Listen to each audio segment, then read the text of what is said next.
Epicea adalah salah satu tanaman hias yang sangat populer dipakai untuk tanaman hias gantung. Sebenarnya ada banyak jenis dari Epicea, tapi yang paling populer adalah Epicea cupreata. Epicea sangat cantik karena memiliki daun yang lebar, bisa sepanjang 8 cm. Kemudian ada bunga berwarna merah di tengahnya. Ada dua jenis dari Epicea cupreata yang sangat populer atau yang mudah ditemui, yaitu yang berdaun hijau dan yang berdaun merah tua. Pada kesempatan kali ini saya akan berbagi tentang cara untuk memperbanyak atau budidaya Epicea cupreata.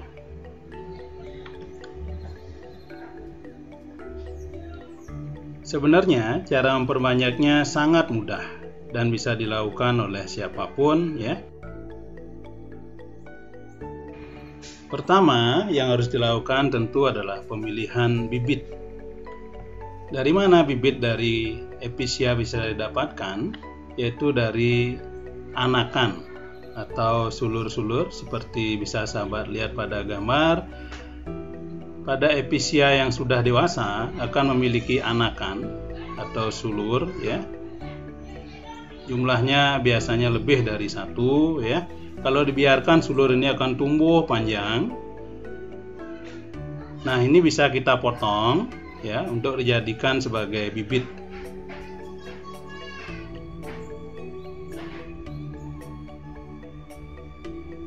Sulur bisa kita dapatkan baik pada Epicea jenis yang berdaun hijau ataupun yang berdaun merah tua.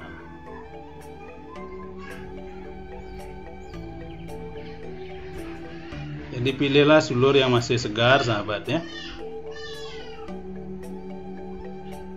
Nah, berikutnya sulur yang panjang, ya, itu kadang memiliki beberapa anakan atau beberapa bakal bibit. Kita harus potong, sisakan kira-kira 1 cm dari pangkal anakan, ya. Jadi bisa dilihat pada gambar ini, dari satu sulur yang panjang, ya, bisa didapatkan lebih dari satu anakan. Sebenarnya pemangkasan juga adalah cara perawatan dari Epicea, karena jika terlalu banyak anakan atau banyak sulur maka akan banyak air yang terbuang, kemudian nutrisi juga banyak yang terbuang, ya, dan tanaman Epicea menjadi kurang sehat. Dan hasil pangkasan kita bisa pakai untuk bibit. Nah, jangan lupa sahabat untuk mengurangi jumlah daun, ya, pada bakal bibit, ya. Sisakan 1 atau 2 daun, atau bahkan bisa dihilangkan semua daunnya. Itu pun bisa akan tumbuh menjadi tanaman Epicea yang baru. Kalau bisa sisakan daun yang ukurannya kecil saja, dan bunga sebaiknya dibuang karena bunga tidak baik pada awal pertumbuhan Epicea karena membutuhkan banyak energi.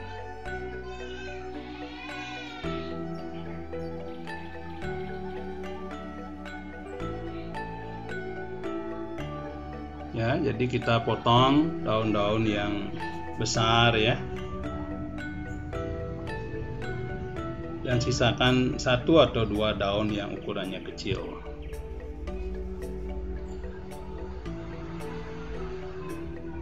Nah, ini adalah bibit yang kita dapatkan dari suluran tadi. Kemudian siapkan media tanam untuk pembibitan Epicea, ya. Bisa dari campuran tanah subur dengan sekam bakar dengan perbandingan 1:1. Kemudian kita masukkan pada wadah yang kecil saja, misalnya pakai bekas dari air mineral. Dan jangan lupa diberikan lubang pada bagian bawahnya untuk membuang kelebihan air, ya.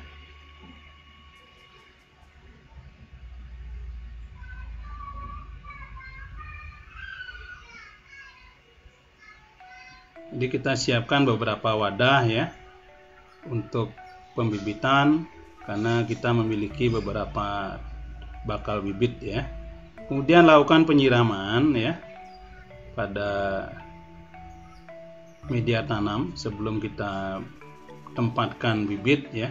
Karena kalau penyiraman dilakukan setelah diberi bibit, maka akan merubah posisi atau bibit bisa lepas dari media tanam ya.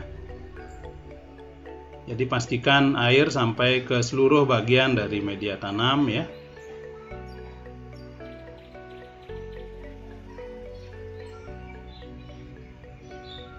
Langkah berikutnya adalah penanaman bibit.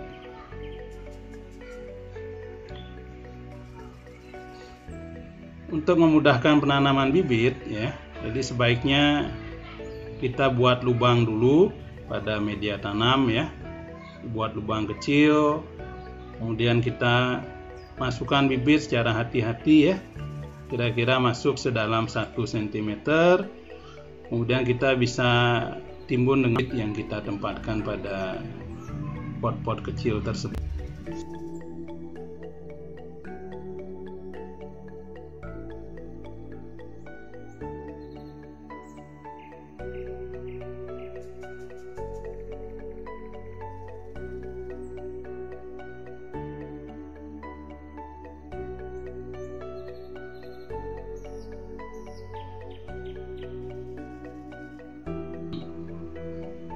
Pada usia 7 hari atau 10 hari setelah kita tanam pada media tanam, kita akan bisa melihat pertumbuhan dari tunas-tunas ya pada media tanam.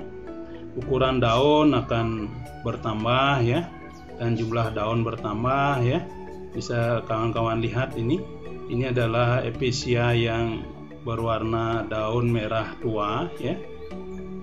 Dibandingkan dengan waktu ditanam, daunnya bertambah banyak dan bertambah lebar. Dan ini adalah episia yang berdaun hijau. Kalau dibandingkan pertumbuhan antara episia yang berdaun hijau dan berdaun merah tua, memang pertumbuhan episia yang berdaun hijau jauh lebih cepat dibandingkan dengan yang berwarna merah ya. Jadi bisa kawan-kawan lihat, ini kira-kira pada usia 2 minggu daunnya udah selebar ini ya. Jadi ciri-ciri daun yang sehat adalah daunnya terlihat kaku, kemudian sedikit melengkung ya. Dan bisa sahabat lihat sudah mulai ada bunga ya pada bibit episia ini. Ini juga ya, terlihat daunnya sudah lebar ya, dan ada daun-daun baru, warna daun juga terlihat hijau segar ya. Nah, bibit pada kondisi ini, bibit episia ini sudah bisa kita pindahkan, misalnya mau ditempatkan pada pot gantung ya. Atau bisa juga kita tanam pada pot biasa, atau bisa kita tanam di dalam atau di permukaan tanah untuk menutupi permukaan tanah ya. Jadi ada beberapa cara untuk menanam episia.